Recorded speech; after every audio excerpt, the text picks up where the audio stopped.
Masters ಎಲ್ರಿಗೂ ನಮಸ್ಕಾರ. ಬ್ರಹ್ಮರ್ಷಿ ಸುಭಾಷ್ ಪತ್ರಿಜಿ ಅವರಿಗೆ, ಮಾತಾ ಸ್ವರ್ಣಮಾಲ ಪತ್ರಿಜಿ ಅವರಿಗೆ, ಹಾಗೆ ಜಗತ್ತಿನ ಎಲ್ಲ ಧ್ಯಾನಗಳಿಗೆ ನಮಸ್ಕರಿಸ್ತಾ, ಆ ಧ್ಯಾನ ಬಂಧುಗಳೇ, ಮನುಷ್ಯನ ಬಗ್ಗೆ, ಮನಸ್ಸಿನ ಬಗ್ಗೆ ಆ ಇಡೀ ಜಗತ್ತಿನಲ್ಲಿ ಅನೇಕ ಧರ್ಮಗಳಿದೆ, ನೂರಾರು ಧ್ಯಾನ ಪದ್ಧತಿಗಳಿದೆ. ಆದ್ರೆ ಮನುಷ್ಯನ ಬಗ್ಗೆ, ಮನುಷ್ಯ ಕೇಂದ್ರಿತವಾಗಿ ಈ ಜಗತ್ತಿನಲ್ಲಿ ಯಾರಾದ್ರೂ ಮಾತನಾಡಿದ್ದಾರೆ ಅಂದ್ರೆ ಅದು ಭಗವಾನ್ ಬುದ್ಧರು ಮಾತ್ರ. ಮನುಷ್ಯನನ್ನ ಕೇಂದ್ರಿತವಾಗಿ ಇಟ್ಟುಕೊಂಡು, ಮನಸ್ಸನ್ನ ಕೇಂದ್ರೀಕೃತವಾಗಿ ಇಟ್ಟುಕೊಂಡು ಮಾತಾಡಿರ್ತಕ್ಕಂಥದ್ದು. ಜಗತ್ತಿನಲ್ಲಿ ಅನೇಕ ಧರ್ಮಗಳಿದೆ, ನೂರಾರು ಧರ್ಮಗಳಿದೆ.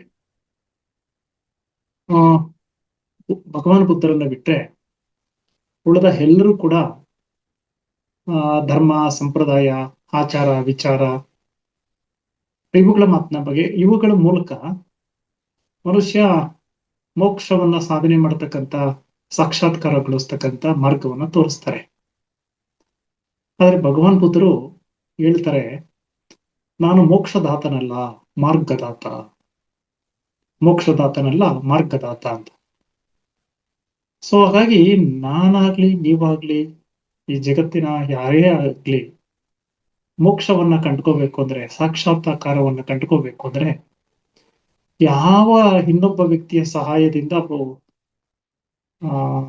ಜ್ಞಾನವನ್ನ ಗಳಿಸ್ಲಿಕ್ಕೆ ಸಾಧ್ಯ ಆಗೋದಿಲ್ಲ, ಜ್ಞಾನೋದಯವನ್ನ ಪಡ್ಕೊಳಕ್ ಸಾಧ್ಯ ಆಗೋದಿಲ್ಲ. ಅವರು ಜ್ಞಾನೋದಯ ಪಡ್ಕೋಬೇಕು ಅಂದ್ರೆ, ಸತ್ಯವನ್ನ ಕಂಡ್ಕೋಬೇಕು ಅಂದ್ರೆ ಅವರೇ ಅದನ್ನ ಸಾಧನೆ ಮಾಡ್ಬೇಕು.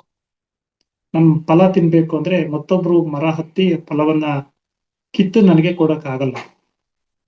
ಒಂದು ಮರದಲ್ಲಿ ಹಣ್ಣಿದೆ ಅಂದ್ರೆ ನಾನೇ ಮರವನ್ನ ಹತ್ತಿ ಕಿತ್ಕೊಂಡು ಹಣ್ಣನ್ನ, ರುಚಿಯನ್ನ ಸೇವನೆ ಮಾಡ್ಬೇಕು.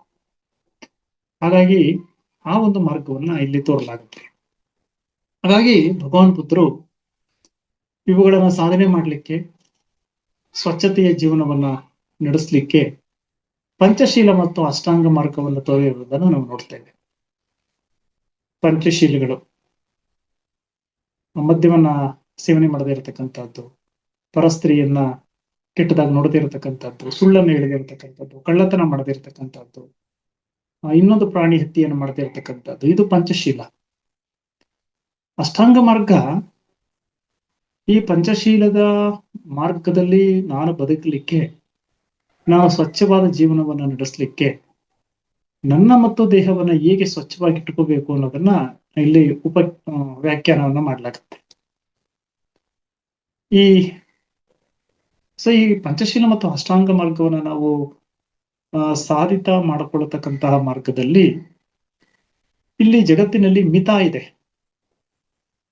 ಈಗ ಮನುಷ್ಯ ಇಷ್ಟು ವರ್ಷ ಅಂತ ಬದುಕ್ತಾನೆ, ಇಷ್ಟು ಅಂತ ತಟ್ಟೆಗೆ ನಾವು ಆಹಾರವನ್ನ ಹಾಕೊಂಡ್ರೆ ಎಷ್ಟು ಹೊಟ್ಟೆ ತುಂಬುತ್ತೋ ಅಷ್ಟನ್ನ ನಾವು ಅಷ್ಟೇ ಸೇವನೆ ಮಾಡಕ್ಕಾಗೋದು. ಸೊ ಇದು ಮಿತ. ಆದ್ರೆ ನಾನು ಧ್ಯಾನಕ್ಕೆ ಕೂತ್ರೆ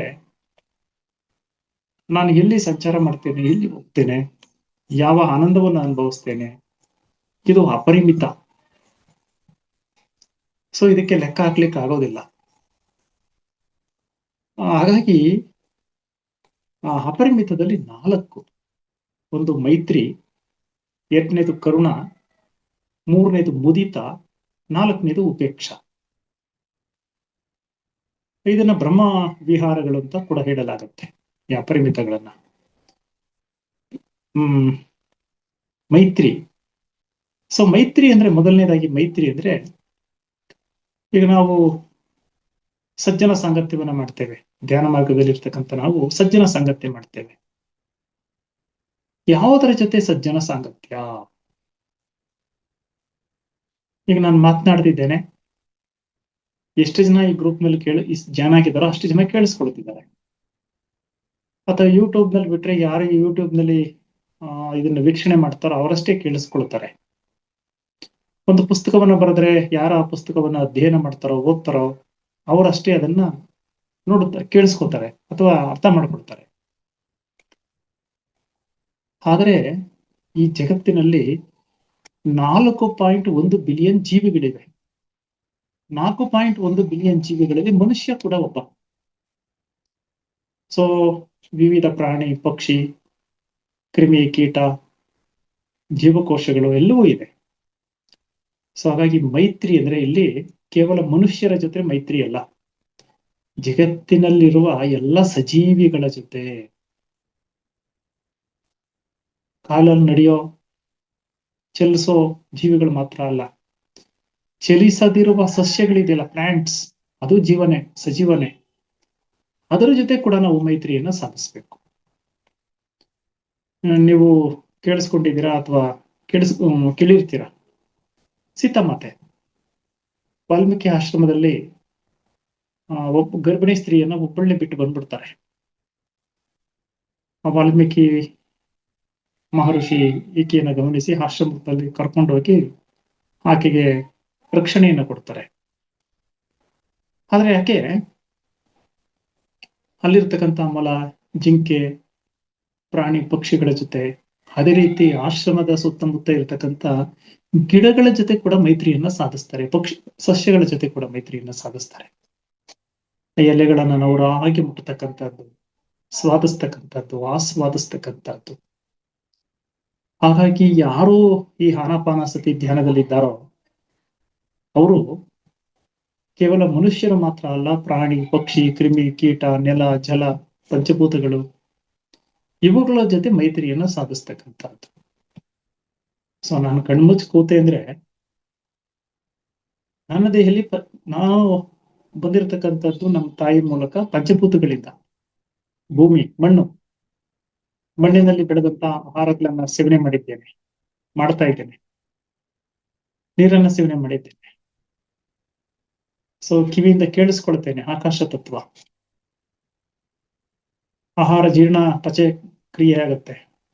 ಜಠರಾಗ್ನಿ, ಸೊ ಅಲ್ಲಿ ಅಗ್ನಿ ಇದೆ, ವಾಯು ಇದೆ, ಆಕಾಶ ತತ್ವ. ಸೊ ನಾನು ಕೂತ್ರೆ ಇಡೀ ಜಗತ್ತಿಗೆ ಹಡ್ಕೊಳ್ತೇನೆ. ಸೊ ಹಾಗಾಗಿ ಪಂಚಭೂತಗಳಿಂದ ನಾನು ಬಂದಿದ್ದೇನೆ. ಮತ್ತೆ ಈ ದೇಹ ಹೋದ್ಮೇಲೆ, ಈ ಉಸಿರು ದೇಹದಿಂದ ಹೊರಗಡೆ ಹೋದ್ಮೇಲೆ ಇದು ಸುಟ್ಟು ಮಣ್ಣಿನಲ್ಲಿ ಮಣ್ಣಾಗುತ್ತೆ. ಈ ದೇಹ ಜಠರಾಗ್ನಿ ಆಗುತ್ತೆ. ಸೊ ರಕ್ತ, ನೀರಿನಂಶ ಎಲ್ಲ ಆವಿಯಾಗಿ ನೀರಾಗುತ್ತೆ. ಸೊ ಇಡೀ ವಿಶ್ವದಲ್ಲಿ ಇದು ಸೇರ್ಕೊಬಿಡುತ್ತೆ. ಎಲ್ಲಿಂದ ಬಂತು ಅಲ್ಲೇ ಹೋಗುತ್ತೆ ಇದು. ಹಾಗಾಗಿ ನಾನು ಮೈತ್ರಿಯನ್ನ ಸಾಧಿಸ್ತಕ್ಕಂಥದ್ದು ಕೇವಲ ಮನುಷ್ಯರು ಮಾತ್ರ ಅಲ್ಲ, ಎಲ್ಲ ಜೀವಿಗಳ ಜೊತೆ. ಸೊ ಈ ಮೈತ್ರಿಯನ್ನ ಸಾಧಿಸುವಾಗ ಕರುಣಾ ಇರ್ಬೇಕು. ಕರುಣಾ ಅಂದ್ರೆ, ಈಗ ಎಷ್ಟೋ ಜನ ದಾರಿ ಹೋಗ್ತಾ ಇರ್ತೀವಿ, ಯಾರಿಗೋ ಆಕ್ಸಿಡೆಂಟ್ ಆಗಿದೆ, ಅಯ್ಯಯ್ಯೋ ಆಕ್ಸಿಡೆಂಟ್ ಆಗಿದೆ ಅಂತ ಒಂದು ಭಾವನೆಯನ್ನ ತೋರಿಸಿ, ದುಃಖವನ್ನ ತೋರಿಸಿ ಮುಂದೆ ಹೊರಟೋಗ್ತೀವಿ. ಆದ್ರೆ 106 ಜನಕ್ಕೆ ಯಾರೋ ಒಬ್ರು ಸುಮ್ನೆ ಅವರು ಭಾವನೆಯಲ್ಲೇ ಅಯ್ಯಯ್ಯೋ ಅನ್ನಕೊಳ್ಳಲ್ಲ, ನಿಂತ್ಕೊಂಡು ಆ ವ್ಯಕ್ತಿಗೆ ಉಪಚಾರ ಮಾಡಿ, ಆಸ್ಪತ್ರೆಗೆ ಸೇರಿಸಿ, ಸಮಯ ಕೊಟ್ಟು ಸೇವೆ ಮಾಡಿ ಆ ಜೀವವನ್ನು ರಕ್ಷಣೆ ಮಾಡ್ತಾರೆ.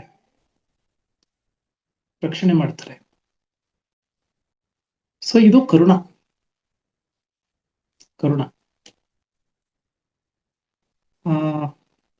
ಭಗವಾನ್ ಬುದ್ಧರು ದಾರಿಗೆ ಹೋಗ್ತಾ ಇರ್ತಾರೆ. ಎಲ್ರೂ ಒಂದು ಕಸದ ರಾಶಿ ಅಲ್ಲಿ ಆಗ್ತಾನೆ ಹುಟ್ಟಿದ ಒಂದು ಮಗುವನ್ನ ಬಿಸಾಕಿದ್ದಾರೆ.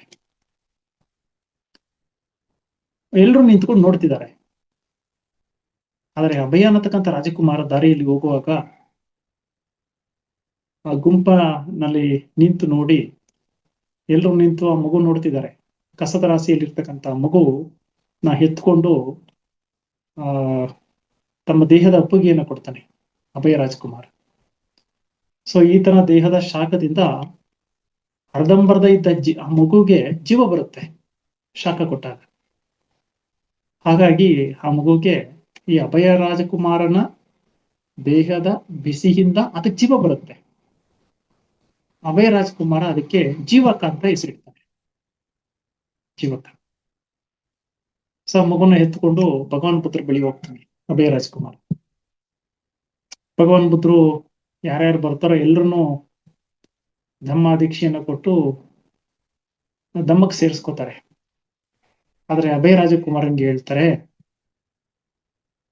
ಈತ ತಾಯಿ ಆಗ್ತಾನೆ ಬಿಸಾಕಿ ಹೋಗಿದ್ದಾಳೆ, ನಿನ್ನ ದೇಹದ ರಕ್ಷಣೆಯಿಂದ ಇದಕ್ಕೆ ಜೀವ ಬಂದಿದೆ, ಅದಕ್ಕೆ ಈ ಮಗುಗೆ ನೀನು ವೈದ್ಯಕೀಯ ಶಿಕ್ಷಣವನ್ನ ಕೊಡಿಸು ಅಂತ ಹೇಳ್ತಾರೆ. ಅಭಯ ರಾಜಕುಮಾರ ಮಗುಗೆ ವೈದ್ಯಕೀಯ ಶಿಕ್ಷಣವನ್ನ ಕೊಡ್ತಾರೆ.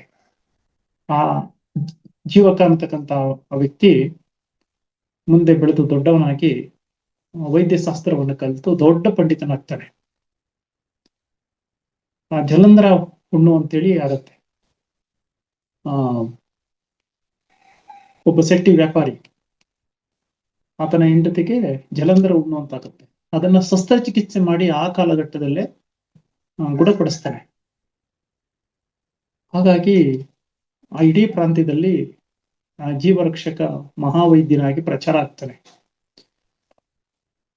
ಸೊ ಅಭಯ ರಾಜ್ಕುಮಾರ ಎಲ್ರೂ ನಿಂತ್ಕೊಂಡು ನೋಡ್ತಿದ್ರು ಕಸದ ರಾಸಿನಲ್ಲಿ, ಎತ್ತುಕೊಂಡು ಮಗುವನ್ನ ರಕ್ಷಣೆ ಮಾಡದ್ನಲ್ಲ, ಆ ಮಗುಗೆ ವೈದ್ಯಶಾಸ್ತ್ರವನ್ನ ಕಲಿಸಿದ್ನಲ್ಲ, ವೈದ್ಯಶಾಸ್ತ್ರ ಕಲಿಸ್ತಾದ್ಮೇಲೆ ಆ ಮಗು ತನ್ನ ಜೀವವನ್ನ ಅಭಯ ರಾಜಕುಮಾರ ಉಳಿಸ್ತಾ ಆ ಮಗು ನೂರಾರು ಜನರ ಪ್ರಾಣವನ್ನು ಉಳಿಸುತ್ತೆ. ಇದು ಕರುಣಾ ಅಂದ್ರೆ. ಊಟ ಮಾಡದೆ ಇರೋರಿಗೆ ಊಟ ಕೊಡೋದು, ನೀರು ಕುಡಿದಿರೋರಿಗೆ ನೀರು ಕೊಡೋದು, ನರಳಲ್ಲಿ ಬಂದು ಸ್ವಲ್ಪ ವಿಶ್ರಾಂತಿ ತಗೊಳೋದು, ನಿಮ್ ಮನೆಗ್ ಬಂದಾಗ ನನಗೆ ಊಟ ಕೊಡೋದು, ಇಷ್ಟು ಮಾತ್ರ ಕರುಣಾ ಅಲ್ಲ. ಕರುಣಾ ಅಂದ್ರೆ ಅದನ್ನು ಕಾಪಾಡೋದು, ಜೀವ ಉಳಿಸೋದು, ಅದನ್ನು ರಕ್ಷಣೆ ಮಾಡೋದು, ಅದು ಸಮಾಜಕ್ಕೆ, ಈ ಜಗತ್ತಿಗೆ ಸೇವೆ ಮಾಡೋ ರೀತಿ ನಾನು ಸಹಾನುಭೂತ ನನ್ನ ಕರ್ತವ್ಯವನ್ನು ನಾನು ನಿರ್ವಹಣೆ ಮಾಡ್ತಕ್ಕಂಥದ್ದು, ಇದು ಕರುಣ. ಸೊ ಮೂರನೇದು ಮುದಿತ. ಮುದಿತ ಅಂದ್ರೆ ಈ ತುಂಬಾ ಜನರು ಧ್ಯಾನದಲ್ಲಿ ಅನುಭವಗಳನ್ನ ಕೇಳುವ ಸಂದರ್ಭದಲ್ಲಿ ನಾನು 10 ವರ್ಷ ಮಾಡಿದೆ, 20 ವರ್ಷ ಮಾಡಿದ್ದೀನಿ, ನಾವು ಥರ್ಡ್ ಐ ಮಾಸ್ಟರ್ ಅಂತೆಲ್ಲ ನಾವು ಮಾತನಾಡ್ತೇವೆ, ಅನೇಕ ಅನುಭವಗಳನ್ನ ಕೇಳ್ತೇವೆ. ಆದ್ರೆ ಎಷ್ಟೋ ಸಂದರ್ಭದಲ್ಲಿ ಸಿಟ್ಟು ಮಾಡ್ಕೊಬಿಡ್ತೇವೆ, ಕೋಪ ಮಾಡ್ಕೊಬಿಡ್ತೇವೆ. ಆದ್ರೆ ಒಬ್ಬ ಮುದಿತ ಎಕ್ಸ್ಪೀರಿಯನ್ಸ್ ಮಾಗಬೇಕು. ಮಾವಿನ ಹಣ್ಣು ಇದೆಯಲ್ಲ, ಮಾಗದಷ್ಟು ರುಚಿ, ಅದಕ್ಕೆ ಮಾಗದಷ್ಟು ರುಚಿ. ಸೊ ನಾನು ತುಂಬಾ ವರ್ಷದಿಂದ ಧ್ಯಾನ ಮಾಡ್ತಾ ಇದ್ದೀನಿ, ನೀವು ಮಾಡ್ತಾ ಇದ್ದೀರಾ. ಬಸ್ಸಲ್ಲಿ ಸೀಟ್ ಯಾರೋ ಹಿಡ್ಕೊಂಡಿದ್ದಾರೆ, ಸೀಟ್ ಸಿಗ್ಲಿಲ್ಲ ಅಂದ್ರೆ ನಾವು ಕೋಪ ಮಾಡ್ಕೊಬಿಟ್ಟು ಎಷ್ಟೋ ಸಲ ಜಗಳ ಮಾಡಿದ್ದೀವಿ. ಇನ್ಯಾವ ಮುದಿತಾ ಇದೆ ನಮ್ಗೆ. ಮನೆಯಲ್ಲಿ ಧ್ಯಾನ ಮಾಡ್ತಾ ಇದ್ದೀವಿ, ನನ್ನ ಮೊಮ್ಮಗಳು, ಮಗನ, ನೈಬರ್ಸ್ ಯಾರೋ ಬಂದು ಮಗು ಗಲಾಟೆ ಮಾಡ್ತಾ ಇದೆ, ಚೇಷ್ಟೆ ಮಾಡ್ತಾ ಇದೆ, ಸಿಟ್ಟು ಮಾಡ್ಕೊಂಡು ಪಟಾರ್ನೆದು ಹೊಡೆಯೋದು. ಇನ್ಯಾವ ಮುದಿತಾ ಇದೆ ನಮ್ಗೆ. ಅಥವಾ ನಾನು ಧ್ಯಾನ ಮಾಡ್ತಾ ಇದ್ದೀನಿ, ಮನೆಯಲ್ಲಿ ಹೆಂಡ್ತಿನೋ ಗಂಡನೋ ಮಕ್ಕಳು ಯಾರೋ ಏನೋ ನಮ್ಗೆ ಸಿಟ್ಟು ಬರೋ ರೀತಿ ನಡ್ಕೋತಾರೆ, ಕೋಪ ಬರೋ ರೀತಿ, ತಕ್ಷಣ ಸಿಟ್ಟು ಮಾಡ್ಕೊಳ್ಳೋದು, ಮತ್ತೆ ಮಾತನಾಡ್ಬಿಡೋದು. ಏನೋ ನೀವು ದಾರಿನಲ್ಲಿ ಯಾರೋ ಒಬ್ರು ಮಾತನಾಡ್ತಾರೆ, ತಕ್ಷಣ ತಿರ್ಗ್ಸ್ ಮಾತಾಡೋದು, ಸಿಟ್ಟು ಮಾಡ್ಕೊಳ್ಳೋದು. Action and reaction. ಸೊ ಇದು ಸಂಘರ್ಷದ ಮೂಲ. ಇವತ್ತು ಜಗತ್ನಲ್ಲಿ ಮಹಾಯುದ್ಧಗಳು ನಡೀತಾ ಇದೆಯಲ್ಲ, ಹಿಂದೆ ಎಲ್ಲ ರಾಜ ಮಹಾರಾಜರು ರಾಜ್ಯದ ವಿಸ್ತರಣೆಗಾಗಿ ಯುದ್ಧ ಮಾಡ್ತಾ ಇದ್ರು, ಸಂಪತ್ತಿಗಾಗಿ ಯುದ್ಧ ಮಾಡ್ತಿದ್ರು. ಈ ಹೆಣ್ಣಿಗಾಗಿ, ಒಂದು ಸುಂದರವಾದ ಸ್ತ್ರೀಗಾಗಿ ರಾಜರು ಅವಳನ್ನು ಪಡ್ಕೊಳ್ಳೋಕ್ಕೋಸ್ಕರ ಯುದ್ಧ ಮಾಡ್ತಿದ್ರು. ಸೊ ಇವತ್ತು ಕೂಡ ಸಂಪತ್ತಿಗಾಗಿ ಯುದ್ಧ ನಡೀತಾ ಇದೆ, ಹೆಣ್ಣಿಗಾಗಿ ಯುದ್ಧ ನಡೀತಾ ಇದೆ. ನೀವು ನಡೀತಕ್ಕಂತ ಅನೇಕ ಕೊಲೆಗಳಲ್ಲಿ ಒಂದು 3/4 ಭಾಗ ಹೆಣ್ಣಿನ ಕಾರಣದಿಂದನೇ ಕೊಲೆಗಳಾಗ್ತಕ್ಕಂಥದ್ದು.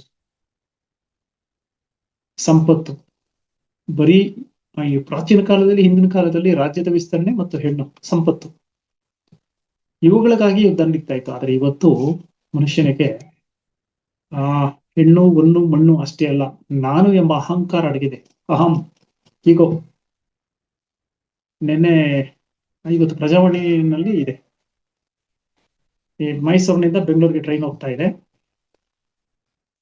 ಯಾರೋ ಒಬ್ರು ಮಧುಗಿರಿನಿಗೆ ಪ್ರಯಾಣ ಮಾಡ್ತಿದ್ದಾರೆ, ಸೀಟ್ ಬಿಟ್ಟು ಕೊಟ್ಟಿಲ್ಲ ಅಂತ ಟ್ರೈನ್ ನಲ್ಲಿ ಒಬ್ಬ ಮಹಿಳೆಗೆ ಚಾಕು ಹಾಕಿದ್ದಾರೆ. ಸೊ 4 ಜನರನ್ನ ನಿನ್ನೆ ಮದ್ದೂರಿನಲ್ಲಿ, ಮಂಡ್ಯ ಜಿಲ್ಲೆ ಮದ್ದೂರಿನಲ್ಲಿ ಟ್ರೈನ್ ಅನ್ನ ಸ್ಟಾಪ್ ಮಾಡಿ ಅವ್ರನ್ನ ಅರೆಸ್ಟ್ ಮಾಡಿ ಪೊಲೀಸ್ನವರು ಅರೆಸ್ಟ್ ಮಾಡಿದ್ದಾರೆ. ಒಂದ್ ಸೀಟ್ ಬಿಟ್ಟು ಕೊಟ್ಟಿಲ್ಲ ಅಂದ್ರೆ ಚಾಕು ಒಬ್ಬ ಮಹಿಳೆಗೆ ಹಾಕಿರೋದು. ಸೊ ಜಗತ್ತು ನಾನು ಎಂಬ ಅಹಂಕಾರ, ನಾನು ಎಂಬ ಅಹಂಕಾರ. ಸೊ ನಾನು ಕೂತಿದ್ದೀನಿ, ಯಾರೋ ಒಬ್ಬ ಗರ್ಭಿಣಿ ಸ್ತ್ರೀ ಬಂದ್ರು, ವಯಸ್ಸಾದ ವೃದ್ಧರು ಬಂದ್ರು, ಸೀಟನ್ ಬಿಟ್ಕೊಟ್ಟು ಎದ್ದು ನಿಂತ್ಕೊಂಡ್ರೆ ಅವರು ಮನಸಾರ ಹರಿಸ್ತಾರೆ, ಅಪ್ಪ ನೀ ಚೆನ್ನಾಗಿರಪ್ಪ ಅಂತ. ಆಮೇಲೆ ಯಾರಾದ್ರೂ ಅಕ್ಕಪಕ್ಕ ಸೀಟ್ನವ್ರು ನಾನು ಇನ್ನೊಬ್ರಿಗೆ ಸೀಟ್ ಬಿಟ್ಕೊಟ್ಟೋದನ್ನ ನೋಡಿದ್ರೆ ಅವ್ರಿಗೆ ಕರುಣಾಭಾವ ಬಂದು ಸ್ವಲ್ಪ ಸರ್ಕೊಂಡು ನನಗೆ ಅವರೇ ಸೀಟ್ ಕೊಡ್ತಾರೆ. ಸೊ ಮನುಷ್ಯ ಬರೀ ಮಾತನಾಡೋದಲ್ಲ, ಕಾರ್ಯದಲ್ಲಾಗ್ಬೇಕು, ಕಾಯಕದಲ್ಲಾಗ್ಬೇಕು, ಮಾತಿನಲ್ಲ.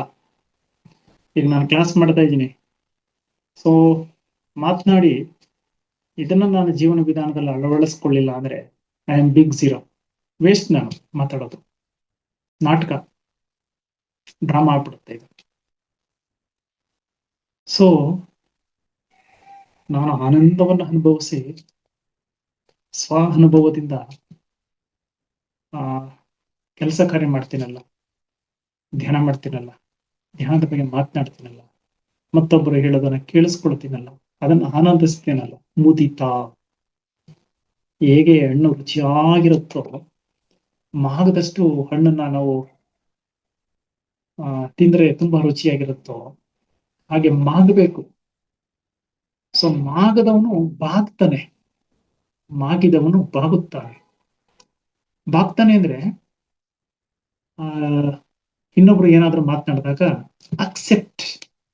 ಅಕ್ಸೆಪ್ಟೆನ್ಸ್, ಸ್ವೀಕಾರ.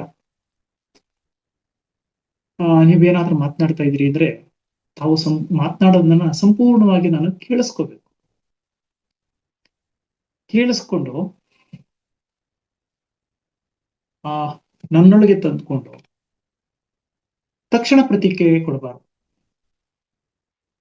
ಹೇಳೋದನ್ನ ಕೇಳಿಸ್ಕೊಂಡು ಅದನ್ನ ಅನುಭವಿಸಿ ಆನಂದಿಸಿ, ಒಳ್ಳೇದಾಗಿದ್ರೆ ಓಕೆ, ಒಳ್ಳೇದಾಗಿಲ್ಲ ಅಂದ್ರೆ ತಕ್ಷಣ ರಿಯಾಕ್ಷನ್ ಕೊಟ್ಟು ಅವ್ರಿಗೆ ನೋವನ್ನು ಉಂಟು ಮಾಡೋದಲ್ಲ.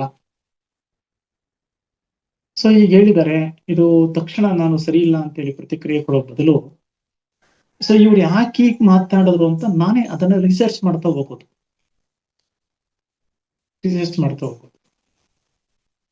ಈಗ ದೇಹದಲ್ಲಿ ಉಸಿರು ಹೋಗುತ್ತೆ, 11 ದಿನ ಆದ್ಮೇಲೆ ಕಾರ್ಯ ಮಾಡ್ತಾರೆ. ಯಾಕೆ 11 ದಿನ ಯಾಕೆ ವೇಟ್ ಮಾಡ್ತಾರೆ? 3 ದಿನಕ್ಕೆ 2 ದಿನಕ್ಕೆ ಯಾಕೆ ಮಾಡಲ್ಲ? ಸೊ ಆ 11 days ಅಲ್ಲಿ ನನಗೆ ಅಪ್ಪನೋ ಅವ್ವನೋ ಹೆಂಡ್ತಿನೋ ಮಗನೋ ಮಗಳೋ ಸೊ ಒಂದು ಸಂಬಂಧ ಇರುತ್ತೆ. ಆ ದೇಹದ ಮೇಲಿನ ವ್ಯಾಮೋಹ ಲೋಕದ ಸತ್ಯವಾಗಿ ಪರಿಗಣಿಸ್ಬೇಕು ಅಂದ್ರೆ ಸಮ್ ಡೇಸ್, ಮಿನಿಮಮ್ 7 days ಬೇಕು. ಅಷ್ಟರಲ್ಲಿ ನಮ್ಮ ಅಟ್ಯಾಚ್ಮೆಂಟ್ ಇರುತ್ತಲ್ಲ, ಅಂಟುವಿಕೆ ಸ್ವಲ್ಪ ಬಿಡಿಸ್ಕೊಳ್ಳುತ್ತೆ ಅದು. ಆಗ ವಾಟ್ ಈಸ್ ಸತ್ಯ, ಏನು ಸತ್ಯ ಅನ್ನೋದು ಗೊತ್ತಾಗುತ್ತೆ. ಆಗ ನಮ್ಗೆ ಗೊತ್ತಿಲ್ಲೇನೆ ಜಗತ್ತಿಗೆ ನಾವು ಬಂದಿದ್ದೇವೆ, ಒಂದಿನ ಹೋಗ್ಲೇಬೇಕು. ಆದ್ರೆ ನಮ್ಮ ಅಟ್ಯಾಚ್ಮೆಂಟ್ ಇದೆಯಲ್ಲ, ಅದು ದುಃಖವಾಗಿ ಮಾರ್ಪಟ್ಟು ನೋವು ಕೊಡುತ್ತೆ, ಆಹಾರ ಬಿಡ್ತೇವೆ, ನಿದ್ರೆ ಬಿಡ್ತೇವೆ, ಎಷ್ಟೋ ಜನ ತಡ್ಕೊಳಕ್ಕಾಗ್ದೇನೆ ಪ್ರಾಣ ಕಳ್ಕೊಳ್ತಾರೆ. ಸೊ ಅದು ಮುದಿತಾ ಇರ್ಬೇಕು. ಸುಖ ದುಃಖ ಎರಡನ್ನೂ ಈಕ್ವಲ್ ಆಗಿ ತೂಕ ಮಾಡೋದು, ಈಕ್ವಲ್ ಆಗಿ. ಸೊ ಆಗ ಧರ್ಮಗಳ ನಡುವೆ, ಜಾತಿಗಳ ನಡುವೆ, ದೇಶಗಳ ನಡುವೆ ಯುದ್ಧ ನಡೆಯಲ್ಲ. ಇವತ್ತು ಯಾಕೆ ಇರಾನ್, ಇರಾಕ್, ಅಮೆರಿಕ, ಇಸ್ರೇಲ್ ಯುದ್ಧ ಆಗ್ತಾ ಇದೆ? ಸೊ ಹೀಗೋ ಮನುಷ್ಯನಿಗೆ ಹೀಗೋ ಹೋಗ್ಬೇಕು, ನಾನು ಎಂಬ ಅಹಂಕಾರ ಹೋಗ್ಬೇಕು. ಸೊ ಮುದಿತ, ಆಗ ಉಪೇಕ್ಷಾ ಸ್ಥಿತಿ ಬರ್ತೇವೆ. ಉಪೇಕ್ಷಾ ಸ್ಥಿತಿ ಅಂದ್ರೆ ಸಮಚಿತ್ತತೆ.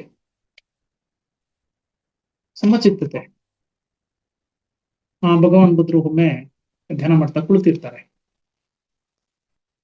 ಧ್ಯಾನ ಮಾಡ್ತಾ ಕುಳಿತಿರುವಾಗ ಅಲ್ಲಿ ಒಬ್ಬ ಹೆಣ್ಮಗಳು ಹೋಗ್ತಾಳೆ. ಸೊ ಹಿಂದ್ಗಡೆ ಯಾರೋ ಒಂದಷ್ಟು ಜನ ಬರ್ತಾರೆ, ಭಗವಾನ್ ಬುದ್ಧರನ್ನ ಧ್ಯಾನದ ಸ್ಥಿತಿಲಿ ಇರ್ತಾರೆ. ಅವ್ರು ಕಣ್ ಬಿಡೋ ತನಕ ಕಾಯ್ದಿದ್ದು ಕೇಳ್ತಾರೆ. ಆಕ್ಚುಲಿ ವಾಸ್ತವವಾಗಿ ಒಬ್ಬ ಹೆಣ್ಣು ಅಲ್ಲಿ ಓಡೋಗ್ಬೋದು. ಭಗವಾನ್ ಬುದ್ಧರನ್ನ ಕೇಳ್ತಾರೆ, ಭಗವಾನ್ ಬುದ್ರೆ ಇಲ್ಲಿ ಒಬ್ರು ಓಡೋದ್ರು ನೋಡಿದ್ರ? ಅವರು ನೋಡ್ದೆ. ಅವರು ಹೆಣ್ಣು ಗಂಡು? ವಾಸ್ತವವಾಗಿ ಹೆಣ್ಣು ಅವ್ರ ಮುಂದ್ಗಡೆ ಓಡೋಗೋದು.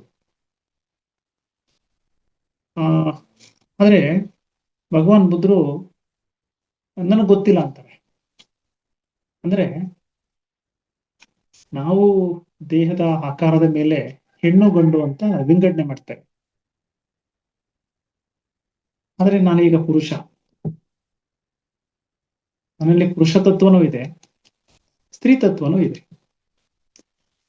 ಸೊ ಹೆಣ್ಮಕ್ಳು ಸಾಮಾನ್ಯವಾಗಿ ಕೈಗೆ ಬಳೆ ಹಾಕ್ತಾರೆ. ಸೊ ನಮ್ಮ ಮೇಡಮ್ ಕೈನಲ್ಲಿ ಬಳೆ ನೋಡಿದೆ. ಯಾಕೆ ಬಳೆ ಹಾಕ್ತಾರೆ? ಆಮೇಲೆ ಬಲಗೈಗೆ ಜಾಸ್ತಿ ಬಳೆ ಹಾಕ್ತಾರ, ಎಡಗೈಗೆ ಜಾಸ್ತಿ ಬಳೆ ಹಾಕ್ತಾರೆ? ಆಕ್ಚುಲಿ ಎಡಗೈಗೆ ಬಲಗೈಗಿಂತ ಒಂದು ಬಳೆನಾದ್ರೂ ಜಾಸ್ತಿ ಹಾಕ್ಬೇಕು. ಬಲಗೈಗಿಂತ ಎಡಗೈಗೆ ಒಂದು ಬಳೆನಾದ್ರೂ ಜಾಸ್ತಿ ಹಾಕ್ಬೇಕು. ಸ್ತ್ರೀ ತತ್ವ ಇದು, ಭಾವನಾ ವಲಯ. ಹೆಣ್ಮಕ್ಳಿಗೆ ಪುರುಷರಿಗಿಂತ ಭಾವನೆ ಜಾಸ್ತಿ, ಕರುಣೆ ಜಾಸ್ತಿ. ಹಾಗಾಗಿ ಮನೆಯಲ್ಲಿ ಎಲ್ರಿಗೂ ಊಟ ಬಡಿಸಿ ಕೊನೆಯಲ್ಲಿ ಹೆಣ್ಮಕ್ಳು ಊಟ ಮಾಡೋದು ನಮ್ಮ ಇಂಡಿಯನ್ ಕಲ್ಚರ್ ಇದು. ಎಷ್ಟೋ ಸಲ ಈ ಹಬ್ಬ ದಿನಗಳಲ್ಲಿ, ಫಂಕ್ಷನ್ಗಳಲ್ಲಿ ಎಲ್ರಿಗೂ ಬಡಿಸಿ ಹೆಣ್ಮಕ್ಳು ಎಷ್ಟು ಜನ ಹೆಡ್ ಆಫ್ ದ ಫ್ಯಾಮಿಲಿ ಹೆಣ್ಮಕ್ಳು, ತಾಯಿ ಅಜ್ಜಿ ಆಹಾರ ಕ್ಲೋಸ್ ಆಗ್ಬಿಟ್ರೆ ಮತ್ತೆ ಯಾರು ಮತ್ತೆ ಮಾಡೋರು ಅಂತೇಳಿ ನೀರು ಕುಡ್ಕೊಂಡು ಮಲಿಕೊಳ್ಳೋ ಸಂದರ್ಭನು ನಾನು ಮಾತಾಡಿದ್ದೀನಿ. ಸೊ ಈಗ ಮೇಡಮ್ ಇದಾರಲ್ಲ, ಅವ್ರು ಅದನ್ನ ಅನುಭವಿಸಿರ್ತಾರೆ. ಕರುಣಾತತ್ವ ಜಾಸ್ತಿ ಪುರುಷರಿಗಿಂತ. ಸೊ ಹಾಗಾಗಿ ಈಗ ನಾನು ಆನಾಪಾನಸತಿನಲ್ಲಿ ಉಸಿರು ಎರಡು ಒಳ್ಳೆ ಇದೆ ನಮ್ಗೆ. ಉಸಿರು ಎರಡು ಒಳ್ಳೆನಲ್ಲೂ ಏಕಕಾಲಕ್ಕೆ ಹೋಗಲ್ಲ. ಇಲ್ಲ ಬಲಗಡೆ ಹೋಗುತ್ತೆ, ಇಲ್ಲ ಬಲಗಡೆನೆ ಬರ್ಬೋದು, ಅಥವಾ ಬಲಗಡೆ ಹೋಗಿ ಎಡಗಡೆ ಬರ್ಬೋದು, ಅಥವಾ ಎಡಗಡೆ ಹೋಗಿ ಎಡಗಡೆನೆ ಬರ್ಬೋದು, ಎಡಗಡೆ ಹೋಗಿ ಬಲಗಡೆನೆ ಬರ್ಬೋದು. ಸೊ ಇದನ್ನ ಗಮನಿಸಿದ್ರೆ ಗೊತ್ತಾಗುತ್ತೆ. ಕಣ್ಣು ಮುಚ್ಕೊಂಡು ನಾವು ಒಂದು 5-6 ಬಾರಿ ಉಸಿರು ಗಮನಿಸಿದ್ರೆ ಎಲ್ಲಿ ಹಗುರ ಇರುತ್ತೋ ಅಲ್ಲಿ ಉಸಿರು ಹೋಗ್ತಾ ಇರ್ತದೆ, ಬರ್ತಾ ಇರ್ತದೆ. ಎಲ್ಲಿ ಸ್ವಲ್ಪ ಒತ್ತಡ ಅನ್ಸುತ್ತೋ, ಹಿಡ್ಕೊಂಡಂಗಾಗುತ್ತೋ ಅಲ್ಲಿ ಉಸಿರು ಹೋಗಲ್ಲ. ಸೊ ಬಲಗಡೆ ಜಾಸ್ತಿ ಉಸಿರಾಡಿದ್ರೆ ಎಕ್ಸೆಸ್ ಆಫ್ ಹೀಟ್ ಆಗುತ್ತೆ. ಜಾಸ್ತಿ ಬಲಗಡೆನೂ ಉಸಿರಾಡ್ತಾರಲ್ಲ ಅವ್ರಿಗೆ ಕೋಪ ತಪ್ಪ ಜಾಸ್ತಿ. ಬುದ್ಧಿಜೀವಿಗಳು ಮಾತ್ರ ಅವರು ತುಂಬಾ ಟ್ಯಾಲೆಂಟೆಡ್, ನೋ ಯೂಸ್, ಬೇಗ ಜಗಳಕ್ಕೆ ಹೊರಟೋಗ್ತಾರೆ, ಆತರ ಜಾಸ್ತಿ ಅವ್ರಿಗೆ. ಜ್ವರ ಬರ್ತದೆ, ಕೋಪ ತಾಪ ಜಾಸ್ತಿ, ಆತರ. ಎಡಗಡೆ ಜಾಸ್ತಿ ಉಸಿರಾಡ್ತಾರಲ್ಲ ಭಾವನಾ ಜೀವಿಗಳು, ಕರುಣೆ. ಕೆಲವೊಮ್ಮೆ ಮೋಸಕ್ಕೂ ಒಳಗಾಗ್ಬಿಡ್ತಾರೆ ಇವರು, ಮೋಸಕ್ಕೆ ಹೊಟ್ಟೋಗ್ತಾರೆ. ಹಾಗಾಗಿ ನಾವು ಬಲಗಡೆನೂ ಜಾಸ್ತಿ ಉಸಿರಾಡಬಾರ್ದು, ಎಡಗಡೆನೂ ಜಾಸ್ತಿ ಉಸಿರಾಡಬಾರ್ದು. ಹಾಗಾಗಿ ಆನಾಪಾನಸತಿನಲ್ಲಿ ನಿಧಾನಕ್ಕೆ ಶ್ವಾಸ ಗಮನಿಸಿದ್ರೆ ಬಲಗಡೆ ಎಡಗಡೆ ಎರಡು ಬ್ಯಾಲೆನ್ಸ್ ಆಗುತ್ತೆ. ಸೊ ಇದು ಉಪೇಕ್ಷಾ, ಸಮಚಿತ್ತತೆ ಬರುತ್ತೆ, ಸಮಚಿತ್ತತೆ. ಹಾಗಾಗಿ ಕೋಪತಾಪನೂ ಇರಲ್ಲ, ಮೋಸನೂ ಹೋಗಲ್ಲ, ಸಮ್ ಬ್ಯಾಲೆನ್ಸ್. ಹಾಗಾಗಿ ಬಲಗಡೆ ಪುರುಷ ತತ್ವ, ಎಡಗಡೆ ಮಹಿಳಾ ತತ್ವ, ಸ್ತ್ರೀ ತತ್ವ. ಎರಡು ಕೂಡಿದ್ರೆ ಇದು ಜೀವತತ್ವ. ಹಾಗಾಗಿ ಲಿಂಗ ಇದೆಯಲ್ಲ, ಲಿಂಗ ಕೂಡ ಪುರುಷ ತತ್ವ, ಸ್ತ್ರೀ ತತ್ವ ಎರಡು ಕೂಡ ಇದೆ. ಸೊ ಹಾಗಾಗಿ ಈ ಅಪರಿಮಿತ ಬ್ರಹ್ಮ ವಿಹಾರಗಳು ಉಪೇಕ್ಷಾ, ಸಮಚಿತ್ತತೆಯ ಭಾವ ಇದು. ಸೊ ಇಲ್ಲಿ ನಾವು ಈ ಅಪರಿಮಿತ ಅಂದ್ರೆ ಮೈತ್ರಿ ಅಂದ್ರೆ ಈಗ ಹಬ್ಬ ಮಾಡ್ತೇವೆ ಮನೆಯಲ್ಲಿ. ನಮ್ಗೆ ಯಾರು ಕ್ಲೋಸ್ ಇದ್ದಾರೋ, ಯಾವ ರಿಲೇಟಿವ್ಸ್ ತುಂಬಾ ಇಷ್ಟನೋ ಅವ್ರನ್ನ ಮಾತ್ರ ಹಬ್ಬಕ್ಕೆ ಕರೆಯೋದು ನಾವು. ಫ್ರೆಂಡ್ಸ್ ಅಲ್ಲೂ ಅಷ್ಟೇ, ಯಾರು ನಮ್ಗೆ ತೀರಾ ಕ್ಲೋಸ್ ಇದ್ದಾರೋ ಅವರು. ಆಮೇಲೆ ಕಷ್ಟ ಸುಖದಲ್ಲಿ ನಮ್ಗೆ ಸಾಲ ಗೀಲ ಕೊಡ್ತಾರಲ್ಲ, ಹಣದ ಸಹಾಯ ಮಾಡ್ತಾರಲ್ಲ, ಅಥವಾ ಅವ್ರನ್ನ ಕರೆದು ನಮ್ಮನ್ನ ಊಟ ಹಾಕಿರ್ತಾರಲ್ಲ, ಅವ್ರನ್ನಷ್ಟೇ ಕರೆಯೋದು. ಅಲ್ಲೂ ಸ್ವಲ್ಪ ನಾವು ಈ ಜಗತ್ತು ಹೇಗೆ ಅಂದ್ರೆ ವಸ್ತುನ ಬಳಸಬೇಕು, ವ್ಯಕ್ತಿಗಳನ್ನ ಪ್ರೀತಿಸ್ಬೇಕು. ಸತ್ಯ ಏನ್ ಗೊತ್ತಾ? ವಸ್ತುನ ಪ್ರೀತಿಸ್ತೀವಿ, ವ್ಯಕ್ತಿನ ಬಳಸ್ತೀವಿ. ನಮ್ಗೆ ಯಾರೋ ಅನುಕೂಲ ಅಂದ್ರೆ ಅವ್ರ ಜೊತೆ ಜಾಸ್ತಿ ಫ್ರೆಂಡ್ಶಿಪ್. ಇವ್ರಾದ್ಮೇಲೆ ಇವ್ರಿಗಿಂತ ಸ್ವಲ್ಪ ಇನ್ಯಾರೋ ನಮ್ಗೆ ಸಹಾಯ ಮಾಡ್ತಾರೆ ಅಂದ್ರೆ ಇವ್ರನ್ನ ಬಿಟ್ಟಾಕ ಅವ್ರ ಜೊತೆ ಜಾಸ್ತಿ ಫ್ರೆಂಡ್ಶಿಪ್. ಸೊ ವ್ಯಕ್ತಿನ ಬಳಸ್ತೀವಿ, ವಸ್ತುಗಳನ್ನ ಪ್ರೀತಿಸ್ತೀವಿ. ಇದು ನನ್ ಸೀರೆ, ನನ್ ಕಾರು, ನನ್ ಮನೆ, ನನ್ ಚೈನು. ಆದ್ರೆ ಆಕ್ಚುಲಿ ವಸ್ತುನ ಬಳಸಬೇಕು, ವ್ಯಕ್ತಿಗಳನ್ನ ಪ್ರೀತಿಸ್ಬೇಕು. ನಾವು ಉಲ್ಟಾ ಆಗ್ಬಿಟ್ಟಿದೀವಿ.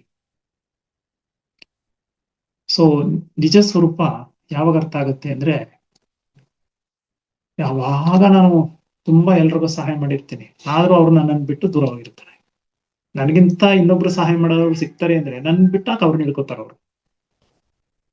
ಆಗ ನಿಜ ಗೊತ್ತಾಗತ್ತೆ, ಸತ್ಯ ಗೊತ್ತಾಗತ್ತೆ, ನಿಜ ಸ್ವರೂಪ. ನಿಜ ಸ್ವರೂಪ ಈ ಯೌವನ ಇರುತ್ತಲ್ಲ, ನಮ್ಗ್ ಶಕ್ತಿ ಇರುತ್ತಲ್ಲ, ಆಗ ಏನು ಗೊತ್ತಾಗಲ್ಲ. ಸಿಕ್ದಂಗ್ ಜಗಳ ಮಾಡ್ತೀವಿ, ಸಿಕ್ದಂಗ್ ಹಾರಾಡ್ತೀವಿ, ಹೋರಾಡ್ತೀವಿ. ಅದಕ್ಕೆ ಹೇಳೋದು, ಈ ತುಂಬಾ ಹಾರಾಡೋರ್ಗೆ ಇವನ್ಗೊಂದು ಗಂಟಾಕಿ ಸರ್ ಹೋಗ್ತಾರೆ ಅಂತಾರೆ. ಅಂದ್ರೆ ಹೆಂಡತಿ ಬಂದ್ರೆ, ಸಂಸಾರ ಬಂದ್ರೆ ಕಷ್ಟ ಸುಖ ಗೊತ್ತಾಗತ್ತೆ. 2 ಮಕ್ಳ, 1 ಮಗು ಆದ್ರೆ ತಂದಾಕೋದು, ಇವೆಲ್ಲ ಅನುಭವ ಬರುತ್ತೆ. ಆಗ ಒಂದ್ ಹಿಡಿತಕ್ ಬರ್ತಾನೆ ಅನ್ನೋ ದೃಷ್ಟಿ ನಮ್ಮ ಹಿರಿಯರು ಹೇಳ್ತಿತ್ತು. ಹೋಯ್ತಾ ಹೋಯ್ತಾ ಹೋಯ್ತಾ ಸೊಸೆ, ಮಗ, ಮೊಮ್ಮಕ್ಕಳು ಎಲ್ಲ ಬಂದಾಗ ನಿಜ ಸ್ವರೂಪ ಗೊತ್ತಾಗತ್ತೆ. ನಿಜ ಸ್ವರೂಪ. ನಾನ್ ಚಿಕ್ಕ ಹುಡುಗ ಆಗಿರ್ಬೇಕಾದ್ರೆ ನಮ್ಮ ಅಜ್ಜಿ ಒಂದ್ ಕತೆ ಹೇಳೋರು. ಏನು ಅಂದ್ರೆ, ನಮ್ಮ ಅಜ್ಜಿ ತರ ನನ್ ಮಗ, ಒಬ್ಬ ಅಜ್ಜಿ ಮೊಮ್ಮಗ. ಆ ಅಜ್ಜಿಗೆ ಮಣ್ಣಿನ ಮುಚ್ಚಳ ಇದೆಯಲ್ಲ, ನೀವು ನೋಡಿದಿರೇನೋ, ನಮ್ಮ ಬಹುಶಃ ಮೇಡಮ್ ಗೊತ್ತಿರ್ತದೆ, ಈಗಿನವ್ರು ಗೊತ್ತಿರಲ್ಲ. ಮಣ್ಣಿನ ಮುಚ್ಚಳ, ಮಣ್ಣಿನಲ್ಲಿ ತಟ್ಟೆ ತರ ಮಾಡಿರುವ ಆಕಾರದ, ಅದನ್ನ ಬೇಯಿಸಿ ತಟ್ಟೆ ತರ ಮಾಡಿರ್ತಾರ, ಅದು ಮುಚ್ಚಳ. ಸೊ ಆ ಮುದುಕಿಗೆ ಮುಚ್ಚಳದಲ್ಲಿ, ಮಣ್ಣಿನ ಮುಚ್ಚಳದಲ್ಲಿ ಊಟ ಕೊಡೋದು. ಇವರೆಲ್ಲರೂ ಕಂಚಿನ ತಟ್ಟೆ, ಸ್ಟೀಲ್ ತಟ್ಟೆಯಲ್ಲಿ ಊಟ ಮಾಡೋದು. ಸೊ ಅಜ್ಜಿ ಊಟ ಮಾಡಿ ಅದನ್ನ ಮುಚ್ಚಳದಲ್ಲಿ ಕೊಟ್ಟಿರ್ತಾರೆ. ಆಗ ಆ ಅಜ್ಜಿ ಊಟ ಮಾಡ್ಬಿಟ್ಟು ಕೈ ತೊಳೆದ್ಬಿಟ್ಟು ನೀರ್ ಚೆಲ್ಬೇಕಲ್ಲ, ಹೋಗಿ ಪಾಪ ಹೆಡವ್ಬಿಟ್ಟು ಬಿದ್ದೋಗ್ತಾರೆ. ಮಣ್ಣಿನ ಮುಚ್ಚಳ ಹೊಡೆದೋಗುತ್ತೆ. ಆ ಮೊಮ್ಮಗ, ಅವ್ರ ತಾಯಿ, ಆ ಹುಡುಗನ ತಾಯಿ ಊಟ ಬಡಿಸಿ ಅಲ್ಲೇ ನಿಂತಿರ್ತಾರೆ, ಓಡಾಡ್ತಾ ಇರ್ತಾರೆ. ಸೊ ನೋಡ್ಬಿಟ್ಟು, ಅಯ್ಯೋ ಅಜ್ಜಿ ಹೊಡೆದಾಕ್ಬಿಟ್ಟ, ನಮ್ಮ ತಾಯಿ ನಿನ್ನಂಗ್ ವಯಸ್ಸಾದ್ಮೇಲೆ ಇದೇ ಮುಚ್ಚಳ ಕೊಡ್ಬೇಕು, ಮಣ್ಣಿನ ಮುಚ್ಚಳ ಕೊಡ್ಬೇಕು ಅನ್ಕೊಂಡಿದ್ದೆ ನಾನು, ಹೊಡೆದಾಕ್ಬಿಟ್ಟ ಅಂತ ಹೇಳ್ತಾರೆ. ಸೊ ತಾಯಿಗೆ ಕೇಳಿಸ್ಕೊಂಡು, ಅಯ್ಯೋ ನಾನು ನಮ್ಮ ಅತ್ತೆಗೆ, ಈ ಮುದುಕಿಗೆ ಮಣ್ಣಿನ ಮುಚ್ಚಳ ಕೊಟ್ಟೆ, ಸೊ ನನ್ ಮಗ ಇದನ್ನ ನೋಡಿದಾನೆ, ಸೊ ನನಗೂ ವಯಸ್ಸಾದ್ಮೇಲೆ ಇದೇ ಕೊಡ್ತೀನಿ ಅಂತ ಹೇಳಿದ್ದಾನೆ ಅಂದ್ರೆ ಅಂತೇಳಿ ಮಾರನೇ ದಿನದಿಂದ ಮುದುಕಿನ ಚೆನ್ನಾಗಿ ನೋಡ್ಕೊಳ್ಳೋಕೆ ಪ್ರಾರಂಭ ಮಾಡುತ್ತೆ. ಸೊ ಇವತ್ ನಾನೇನ್ ನಡ್ಕೊಂಡಿರ್ತೀನೋ, ನಾಳೆ ಅದು ನನಗೆ ಮತ್ತೆ ರಿಪೀಟ್ ಆಗುತ್ತೆ. ನಾನೇನ್ ನಿಮಗ್ ಕೊಟ್ಟಿದ್ದೀನೋ ಅದ್ ನೀವು ನನಗೆ ವಾಪಸ್ ಒಂದಿನ ಕೊಡ್ತೀರಾ. ಆಗ ಸತ್ಯ ಗೊತ್ತಾಗತ್ತೆ, ಅಯ್ಯೋ ನಾನೀಗ ಅನ್ಬಿಟ್ಟಿದ್ದೆ ಅಂತ ಗೊತ್ತಾಗತ್ತೆ. ಸೊ ಹಾಗಾಗಿ ನಿಜ ಸ್ವರೂಪ ನಮ್ಗೆ ಅರ್ಥ ಆಗುತ್ತೆ, ನಿಜ ಸ್ವರೂಪ. ಹಾಗಾಗಿ ಈ ಜಗತ್ನಲ್ಲಿ ಅಸಂಖ್ಯಾತ ರೂಪ ಇದೆ ಮನುಷ್ಯ. ಈ ತಮಿಳುನಾಡಿನ ಮುಖ್ಯಮಂತ್ರಿ ಜಯಲಲಿತಾ ತೀರ್ಕೊಂಡ್ರು. ಅವ್ರ ದೇಹನ, ಅವರು ಕ್ರಿಶ್ಚಿಯನ್, ಶ್ರೀಗಂಧದ ಪೆಟ್ಟಿಗೆ ಮಾಡಿ ಅದ್ರೊಳಗಡೆ ಇಟ್ಟು ಅದಕ್ಕೆ ರೇಷ್ಮೆ ಸೀರೆ ಎಲ್ಲ ಹಾಕಿ ಮಣ್ಣು ಮಾಡ್ತಾ ಇದ್ರು. ನನಗೆ ನೋಡಿ ನಗು ಬಂತು. ಈ ದೇಹ ಇದೆಯಲ್ಲ, ಇದನ್ನ ಮಣ್ಣಿಗೆ ಹಾಕ್ತಾರೆ. ಸೊ ಮಣ್ಣು ಈ ದೇಹದ ಜೊತೆ ಸೇರ್ಕೊಂಡು ಇದು ಮಣ್ಣಾಗಿ ಪರಿವರ್ತನೆ ಆಗುತ್ತೆ. ಬೆಂಕಿಗೆ ಹಾಕಿದ್ರೆ 24 hours ಅದು ಸುಟ್ಟು ಬೂದಿ ಆಗ್ಬಿಡುತ್ತೆ. ಬಟ್ ಮಣ್ಣಿಗೆ ಹಾಕಿದ್ರೆ ಆ ಮಣ್ಣಿನಲ್ಲಿ ಗೆದ್ದಲು ಅವೆಲ್ಲ ಸೇರ್ಕೊಂಡು ಇದನ್ನ ತಿಂದು ಮಣ್ಣಾಗಿ, ಸೊ ಇದು ಬೇಗ ಮಣ್ಣಾಗುತ್ತೆ. Okay, yes. ಬಟ್ ಜಯಲಲಿತಾ ಅವರು ಬ್ರಾಹ್ಮಿನ್, ಬಟ್ ಅವ್ರನ್ನ ಕ್ರಿಶ್ಚಿಯನ್ ಪದ್ಧತಿನಲ್ಲಿ ಶ್ರೀಗಂಧದ ಪೆಟ್ಟಿಗೆ ಮಣ್ಣು ಮಾಡ್ತಾರೆ. S, okay. ಅಯ್ಯಂಗಾರಿ ಬ್ರಾಹ್ಮಿನ್ ಅವರು, ಇದ್ರವರು, ನಮ್ಮ ಮೇಲ್ಕೋಟೆ ಅವರು ಮೇಡಮ್. ಸೊ ಓಕೆ, ಚಾರ್ಟ್ ಮಾಡಿದ್ರು, ಹಾಗಾಗಿ ಸ್ಪಷ್ಟನೆ ಕೊಟ್ಟೆ. ಸೊ ಹಾಗಾಗಿ ಆ ಪೆಟ್ಟಿಗೆಗೆ ಹಾಕಿದಾಗ ನೇರವಾಗಿ ಮಣ್ಣಿಗೆ ಹಾಕಿದ್ರೆ ಬೇಗ ಮಣ್ಣಾಗತ್ತೆ ಇದೆಯಾ. ಸೊ ಆ ಶ್ರೀಗಂಧದ ಪೆಟ್ಟಿಗೆ ಹಾಕಿದ್ರೆ ಇದು ಮಣ್ಣು ಟಚ್ ಆಗುತ್ತಾ, ಪೆಟ್ಟಿಗೆ ಕರಗಿ ಅದು ಗೆದ್ದಲು ತಿಂದು ಆಮೇಲೆ ದೇಹಕ್ಕೆ ಮಣ್ಣು ಆವರಿಸ್ಕೊಳ್ಳುತ್ತೆ. ಆದ್ರೆ ಅಲ್ಲಿ ತನಕ ಈ ದೇಹ ಏನಾಗುತ್ತೆ, ಕೊಳತು ಹುಳ ಬಂದು ಅಷ್ಟೆಲ್ಲ ಆಗುತ್ತೆ. ಹಾಗಾಗಿ ಇದು ಸತ್ಯ, ಈ ದೇಹ ಮಣ್ಣಾಗುತ್ತೆ. ಹಾಗಾಗಿ ಮಣ್ಣಾಗಾಗಿ ಬಿಟ್ಬಿಡ್ಬೇಕು, ಇದನ್ನ ಮಣ್ಣಾಗಿ ಬಿಟ್ಬಿಡ್ಬೇಕು. ಎಷ್ಟೊತ್ತಲ್ಲ ನೋಡಕ್ಕೆ ನಾವು ತುಂಬಾ ಸುಂದರವಾಗಿ ಇರ್ತೇವೆ, ಕಲರ್ ಬಣ್ಣ ವೈಟ್ ಇರ್ತೇವೆ. ಆದ್ರೆ ಸಾವು ಬರುತ್ತಲ್ಲ, ಸಾವು ಬಂದಾಗ ಈಗೇನೋ ಆಧುನಿಕ ವ್ಯವಸ್ಥೆ ಇದೆ, ಫ್ರಿಜ್ ಅಲ್ಲಿ ಇಡ್ತಾರೆ ಬಾಡಿನ. ಯಾರೋ ಅಮೆರಿಕದಿಂದನೋ ಫಾರಿನ್ದನೋ ಅಥವಾ 1-2-3 ದಿನ ಆಗುತ್ತೆ ಕ್ರಿಮಿಯೇಷನ್ ಮಾಡೋದು ಅಂತ. ಹಿಂದೆ ಏನ್ ಮಾಡ್ತಿದ್ರು, ಉಪ್ಪನ್ ಸಾವಿರೋರು. ಆದ್ರೆ ಎಷ್ಟು ಬೇಗ ಸಾಧ್ಯನೋ ಅಷ್ಟು ಬೇಗ ಅದನ್ನ ಕ್ರಿಮಿಯೇಷನ್ ಮಾಡ್ಬೋದು. ಸೊ 12 ಅವರ್ಸ್ ಆದ್ಮೇಲೆ ಈ ಬಾಡಿ ವಾಸನೆ ಬರಕ್ ಪ್ರಾರಂಭ ಆಗುತ್ತೆ. 24 ಅವರ್ಸ್ ಆದ್ಮೇಲೆ ದೇಹ ಊದ್ಕೊಂಡು ವಿದಿನ್ 48 ಅವರ್ಸ್ ಅಲ್ಲಿ ಇದು ಹೊಡೆದು ಹೊರಗಡೆ ನೀರೆಲ್ಲ ಹೊರಟೋಗುತ್ತೆ, ಹುಳುಗಳು ಪ್ರಾರಂಭ ಆಗುತ್ತೆ. ಓಕೆ, ಸೊ ನೀವು ಎಷ್ಟೇ ಸುಂದರವಾಗಿರಿ, ವಿತಿನ್ 48 ಅವರ್ಸ್ ಆ ದೇಹ ವಿಕಾರ ಆಗ್ಬಿಡ್ತದೆ, ಅದರ ಸೌಂದರ್ಯ ಎಲ್ಲ ಹೊರಟೋಗುತ್ತೆ. ಸೊ ಅಂಥದಕ್ಕೆ ನಾವು ಯಾಕೆ ನಾನು ಎಂಬ ಅಹಂಕಾರ, ಯಾವತ್ತಿದ್ರೂ ಮಣ್ಣಾಗೋ ಜೀವ ಇದು, ಯಾವತ್ತಿದ್ರೂ ಮಣ್ಣಾಗೋ ಜೀವ ಇದು. ಸೊ ಇದು ನಾವು ಸತ್ಯವನ್ನು ಅರ್ಥ ಮಾಡಿಕೊಂಡು ಈ ದೇಹಕ್ಕೆ ಪ್ರಾಶಸ್ತ್ಯ, ದೇಹ ಬೇಕು. ಯಾಕೆಂದ್ರೆ ದೇವಾಲಯದಲ್ಲೇ ದೇವರಿರೋದು, ಈ ದೇಹವೇ ನಮ್ಮ ದೇವಾಲಯ. ನಮ್ಮ ಚಿತ್ತ ಇದೆಯಲ್ಲ, ಮನಸ್ಸು, ಶ್ವಾಸ, ಅದೇ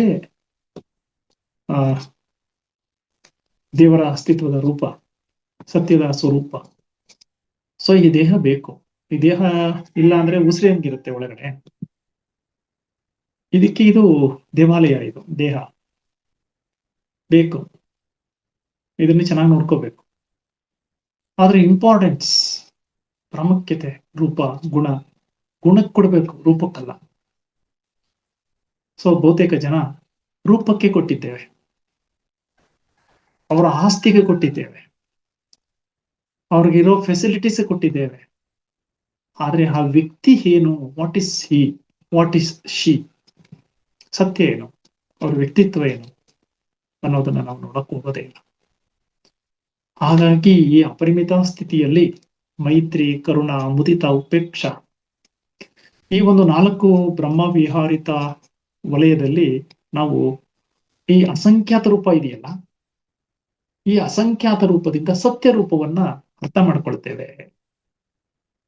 ಸತ್ಯ ರೂಪ. ಸೊ ಸತ್ಯ ರೂಪದಿಂದ ನಾವು ಎಲ್ಲಿ ಹೋಗ್ತೇವೆ,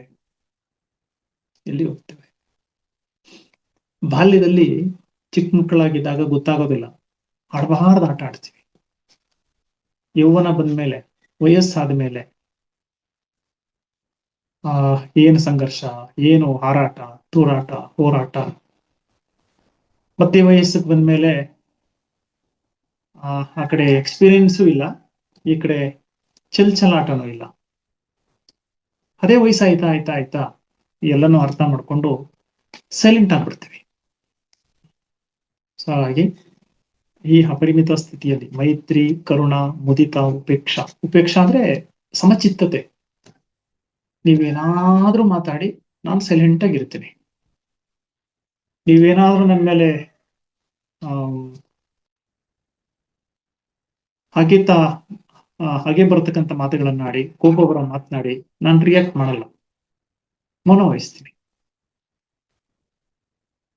ಸೊ ಇದು ಉಪೇಕ್ಷ ವಿಧಾನ. ಶೂನ್ಯತಾ ವಿಧಾನ. ಶೂನ್ಯ ಅಂದ್ರೆ ನಾವು ಬಹಳಷ್ಟು ಜನರೇ ಹೊಂದಿದ್ದೇವೆ, ಮಾತನಾಡದೆ ಮೌನವಾಗಿರೋದು ಅಂತ. ಲಿಪ್ಸ್ ಕ್ಲೋಸ್, ತುಟಿ ಓಕೆ, ಕಣ್ಣು ನೋಡ್ತಾ ಇಲ್ವಾ, ಕಿವಿ ಕೇಳಿಸ್ಕೊತಾ ಇಲ್ವಾ, ನಮ್ಮ ಮನಸ್ಸಿನ ಭಾವನೆಗಳು ಯೋಚನೆ ಮಾಡ್ತಾ ಇಲ್ವಾ.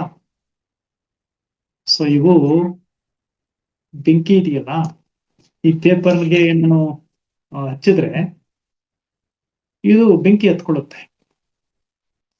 ಆದ್ರೆ ಈ ಬೆಂಕಿಗಿಂತ ಅಪಾರವಾದ ಬೆಂಕಿಯ ಕಾಮನೆಗಳು ನನ್ನ ಕಣ್ಣಿನಲ್ಲಿದೆ.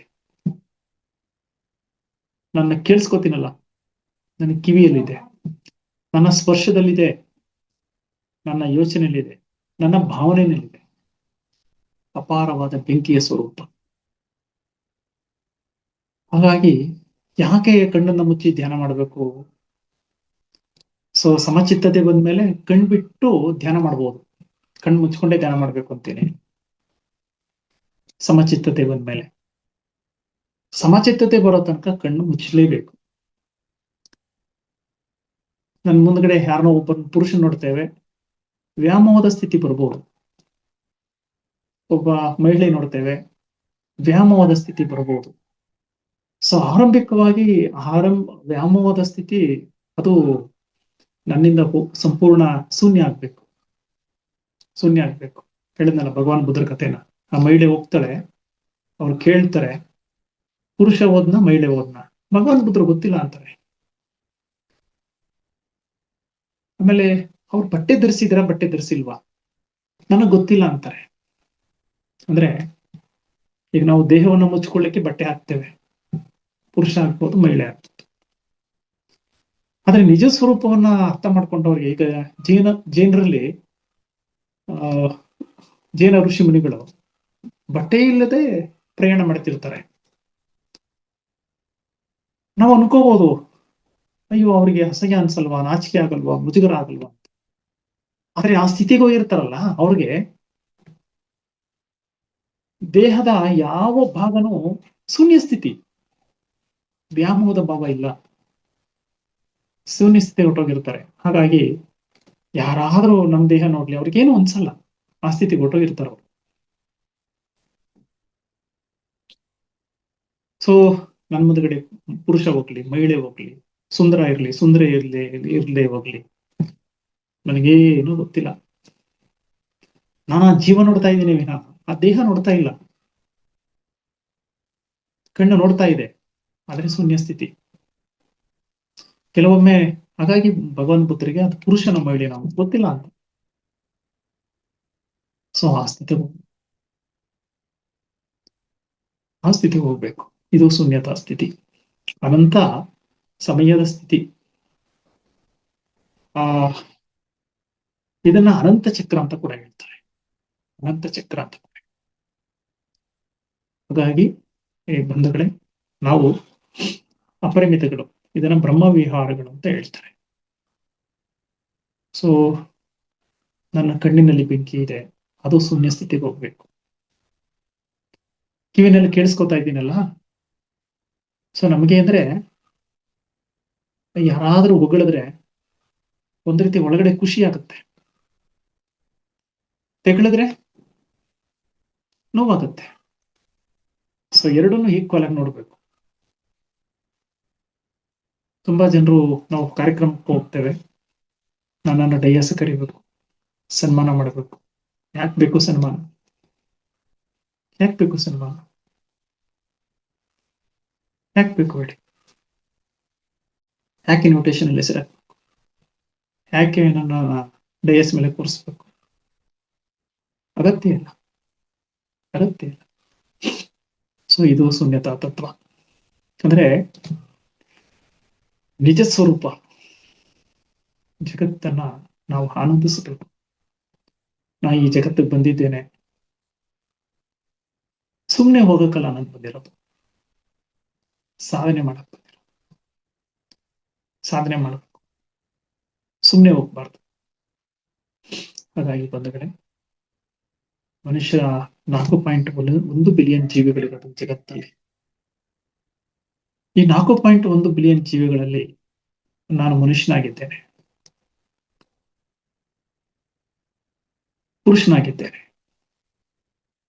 ಮಹಿಳೆಯಾಗಿದ್ದೇನೆ, ಸೊಳ್ಳೆ, ತಿಗಣೆ, ಇರುವೆ, ಇಷ್ಟೊಂದು ಜೀವಿಗಳು ನಮ್ಮ ಮುಂದ್ಗಡೆ ನಾಶ ಆಗ್ತಾ ಇದೆ.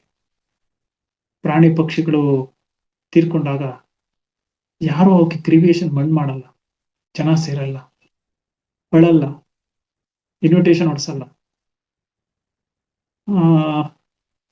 ಯಾವ ಕಾರ್ಯಗಳನ್ನು ಮಾಡಲ್ಲ, ಯಾವ ಫ್ಲೆಕ್ಸು ಹಾಕಲ್ಲ. ನಮಗಾಗ್ತಾ ಇದ್ದಾರೆ. ಸೊ ಈ ಮನುಷ್ಯನಾಗಿ ಹುಟ್ಲಿಕ್ಕೆ ನಾನು ಏನು ಪರಮ ಪುಣ್ಯ ಮಾಡಿದ್ದೀನಿ, ಅದರಲ್ಲೂ ಈ ಧ್ಯಾನದ ಸ್ಥಿತಿಗೆ ಬರಕ್ಕೆ ನಾನೇನು ಪರಮ ಪುಣ್ಯ ಮಾಡಿದ್ದೀನಿ. ಸೊ ಈ ನಿಜ ಸ್ವರೂಪವನ್ನು ಅರ್ಥ ಮಾಡಿಕೊಂಡು ನಾನು ಸಾಧನೆಯ ಹಾದಿಯಲ್ಲಿ ಜಗತ್ತಿನ ಅನಂತ ಆನಂದವನ್ನ ಅನುಭವಿಸೋ ಅನಂತ ಆನಂದ ಸ್ವರೂಪಿ ಆಗ್ಬೇಕು. ಶೂನ್ಯತಾ ತತ್ವಕ್ಕೆ ಹೋಗ್ಬೇಕು. ಶೂನ್ಯ ಅಂದ್ರೆ ಮಾತನಾಡದೆ ಮೌನವಾಗಿರೋದಷ್ಟೇ ಶೂನ್ಯ ಅಲ್ಲ, ಮೌನ ಅಲ್ಲ. ಕಣ್ಮುಚ್ಚಿದ್ದೀನಿ, 2 ನಿಮಿಷ ಮಾತನಾಡದೆ ಕೂಡ ಇರಬಹುದು. ಆದ್ರೆ ನಾನು ಯೋಚನೆ ಇಲ್ಲಿ ಕೂತಿದ್ರು ಇಲ್ಲೆಲ್ಲೋ ಹೋಗುತ್ತೆ ನನ್ನ ಯೋಚನೆ. ಸೊ ನಾನು ಎಲ್ಲಿ ಶೂನ್ಯ ಸ್ಥಿತಿಗೆ ಹೋಗಿದ್ದೀನಿ, ಎಲ್ಲಿ ಮೌನ ಸ್ಥಿತಿಗೆ ಹೋಗಿದ್ದೀನಿ. ಸೊ ಹಾಗಾಗಿ ಅನಾಪಾನಾಸತಿ ಧ್ಯಾನದಲ್ಲಿ ವಸ್ತುವಿನ ಕಡೆ, ರೂಪದ ಕಡೆ, ಗುಣದ ಕಡೆ, ಆಕಾರದ ಕಡೆ ಯಾವುದೇ ಗಮನ ಬೇಡ. ಶ್ವಾಸದ ಕಡೆ ಕೊಡಿ. ಆದ್ರೆ ಶ್ವಾಸದ ಕಡೆ ನೋಡ್ತಾ ನೋಡ್ತಾ ನೋಡ್ತಾ ಗೊತ್ತಿಲ್ಲದ ಹಾಗೆ ರೂಪ, ಬಣ್ಣ, ಆಕಾರ, ಮಾತು ಇದ್ರ ಕಡೆ ನಮ್ಮ ಗಮನ ಹೊಟ್ಟು. ಹೇಗೆ ಕೋತಿ ಮಂಗ ಮರದಿಂದ ಮರಕ್ಕೆ ಜಿಗಿಯುತ್ತೋ ಹಾಗೆ. ಸೊ ಇದನ್ನ ಹಿಡಿದು ನಿಲ್ಲಿಸ್ಬೇಕು.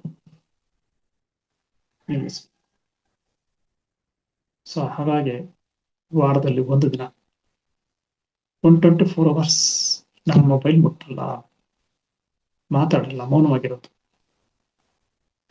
ಮತ್ತೆ ಯಾರಾದ್ರೂ ಮಾತನಾಡಿದ್ರೆ ತಕ್ಷಣ ರಿಯಾಕ್ಟ್ ಮಾಡಬಾರದು. ಅದು ತಪ್ಪು ಅವ್ರದೇ ಇರಲಿ, ನಾನೇ ಸತ್ಯ ಹರಿಶ್ಚಂದ್ರ ಆಗಿರಲಿ, ತಕ್ಷಣ ರಿಯಾಕ್ಟ್ ಮಾಡಿ ಅವರ ಭಾವನೆಗಳಿಗೆ ನೋವು ಕೊಡಬಾರದು. 1 ದಿನ 2 ದಿನ ಮೌನವಾಗಿದ್ರೆ ಅವ್ರಿಗೆ ಗೊತ್ತಾಗ್ಬಿಡುತ್ತೆ, ಅಯ್ಯೋ ನಾನು ಯಾಕೆ ಮಾತನಾಡಿದೆ, ನಾನಿಷ್ಟು ಮಾತನಾಡಿದ್ರು ಆ ವ್ಯಕ್ತಿ ಇಷ್ಟು ಮೌನವಾಗಿದ್ದಾನೆ, ರಿಯಾಕ್ಟ್ ಮಾಡಲಿಲ್ಲ. ಸೊ ಅವರೇ ಕರಗ್ತಾರೆ, ನಮ್ಮ ಮೈತ್ರಿ ಗಟ್ಟಿ ಆಗುತ್ತೆ, ನನ್ನ ಮೇಲೆ ಕರುಣೆ ಬರುತ್ತೆ. ಈ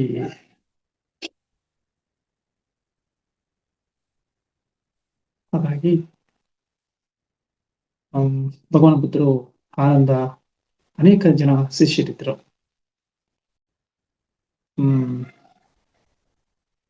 ಮೊಗ್ಗಲಾನ ಕೇಳಿದಿರಿ. ಸೊ ಮೊಗ್ಗಲಾನ ಒಂದ್ಸಲ ಅವನೊಂದಿಗಂತ ಅಹಂ ಬಂದ್ಬಿಡುತ್ತೆ. ಕನಿಷ್ಠ ನಾನು 10 ವರ್ಷ ಆಯ್ತು ಭಗವಾನ್ ಬುದ್ಧರ ಜೊತೆ ಸೇರಿ, ಇವ್ರು ಹೋದ್ ಕಡೆ ಎಲ್ಲ ಹೋಗ್ತೀನಿ, ಉಪದೇಶ ಕೇಳ್ತೀನಿ, ಬರೀ ಕೇಳಿಸ್ಕೊಳ್ಳೋದೇ ಆಯ್ತು, ಒಂದು ದಿನಾನು ಭಗವಾನ್ ಬುದ್ಧರು ನನ್ನನ್ನ ಭಾಷಣ ಮಾಡ್ಲಿಕ್ಕೆ, ಉಪನ್ಯಾಸ ಕೊಡ್ಲಿಕ್ಕೆ ಬಿಡ್ಲೇ ಇಲ್ವಲ್ಲ ಅನ್ನುವ ಅಹಂ ಭಾವ ನೋಡುತ್ತೆ.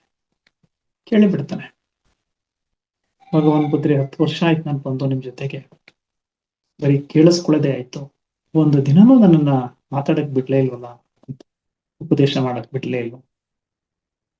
ಸರಿ ಕಣಪ್ಪ,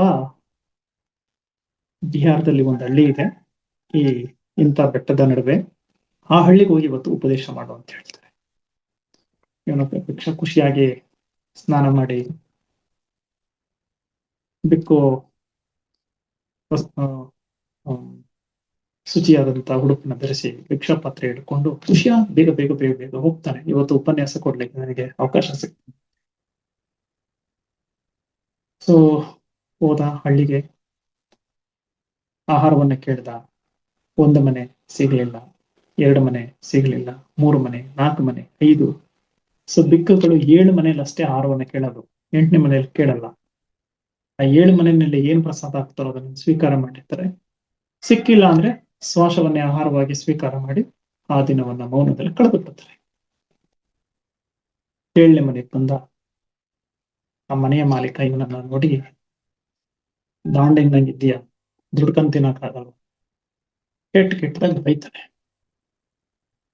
ಇವನು ತಿರುಗಿಸಿ ಬೈತಾನೆ, ಜಗಳ ಆಗುತ್ತೆ, ಸಂಘರ್ಷ ಆಗುತ್ತೆ.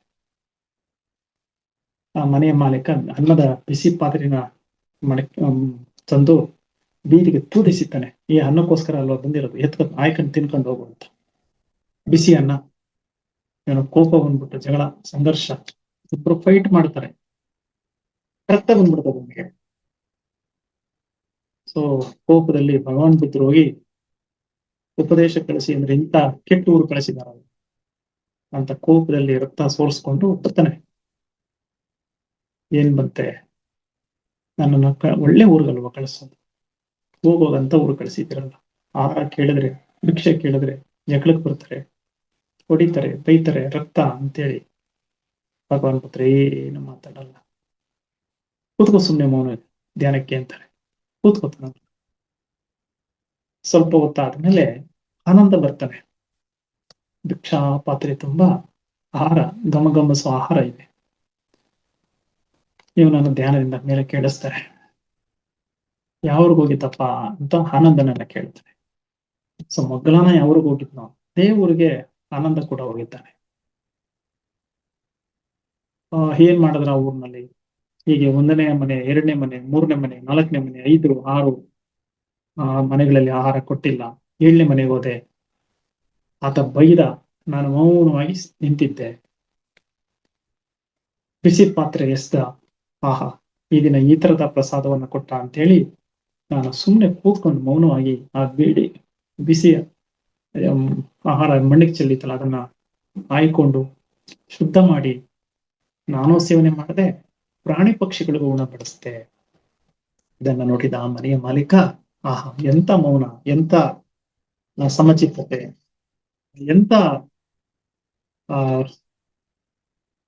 ಕೋಪವನ್ನ, ನಾನು ಎಂಬ ಅಹಮನ್ನ ನೀವು ಸಂಪೂರ್ಣವಾಗಿ ಗೆದ್ದಿದ್ದೀರಾ.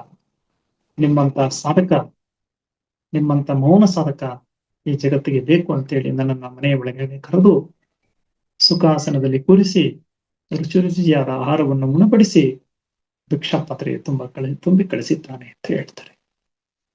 ಮೊಗ್ಗಲ ನನಗೆ ಇವನು ತಪ್ಪು ಗೊತ್ತಾಗ್ಬಿಡುತ್ತೆ. ಸೊ ಇದರಿಂದ ಏನು ಸಿಗುತ್ತೆ ಅಂದ್ರೆ, ನಾವು ಗೆಲ್ಲಬೇಕಾಗಿರೋದು ನನ್ನನ್ನ, ನಾನು ಎಂಬ ಅಹಮನ್ನ, ಅಹಂಕಾರವನ್ನ. ಆದ್ರೆ ನಾವು ಉಪನ್ಯಾಸ ಮಾಡುವಾಗ, ಉಪದೇಶ ಮಾಡುವಾಗ ಬೇರೆಯವರು ಸರಿ ಹೋಗ್ಬೇಕು ಅಂತ ಮಾತನಾಡ್ತಾ ಹೋಗ್ತೀವಿ. ನಾವು ಫಸ್ಟ್ ನಾನು, ನನ್ನೊಳಗಿರುವ ಅಹಂ ಶೂನ್ಯತಾ ಸ್ಥಿತಿಗೆ ಹೋಗ್ಬೇಕು. ಆಗ ಮಾತ್ರ ನಾನು ಆನಂದವಾಗಿ ಸತ್ಯದ ಸ್ವರೂಪವನ್ನು ಅರ್ಥ ಮಾಡಿಕೊಂಡು ಈ ಜಗತ್ತಿನಲ್ಲಿ ನಾನು ಬಂದಿದ್ದೇನೆ. ಸೊ ನಾನು ವಾಟ್ ಇಸ್ ಮೈ ಡ್ಯೂಟಿ ಅನ್ನೋದು ಗೊತ್ತಾಗುತ್ತೆ. ಸೊ ಅಂತ ಒಂದು ಸ್ಥಿತಿಗೆ ಹೋಗ್ತಕ್ಕಂಥ ಸತ್ಯದ ಸ್ವರೂಪ ಈ ಜಗತ್ತಿಗೆ ಬರಲಿ, ಯುದ್ಧದ ಸ್ಥಿತಿ ಹೋಗಲಿ, ಈ ಜಗತ್ತು ಆನಂದಮಯವಾಗಿರಲಿ. ಮತ್ತೊಮ್ಮೆ ಬುದ್ಧನ ನಾಡು ಈ ಜಗತ್ತಿನಲ್ಲಿ ಪ್ರಜ್ವಲವಾಗಿ ಹೆಮ್ಮೆಯ ಸತ್ಯದ ಸ್ವರೂಪ ಈ ಜಗತ್ತಿನಲ್ಲಿ ಮತ್ತೊಮ್ಮೆ ಹರಡಲಿ ಅಂತ ಬಯಸ್ತಾ ಈ ದಿನ ಈ ಒಂದು ವೇದಿಕೆಯಲ್ಲಿ ಮಾತನಾಡ್ಲಿಕ್ಕೆ ಅವಕಾಶ ಮಾಡಿಕೊಟ್ಟಂತ ಎಲ್ಲ ಧ್ಯಾನ ಮನಸ್ಸುಗಳಿಗೆ ನಮಸ್ಕರಿಸ್ತಾ ನನ್ನ ಮಾತುಗಳಿಗೆ ವಿರಾಮ ಹೇಳ್ತೇನೆ. ಎಲ್ರಿಗೂ ನಮಸ್ಕಾರ. Thank you.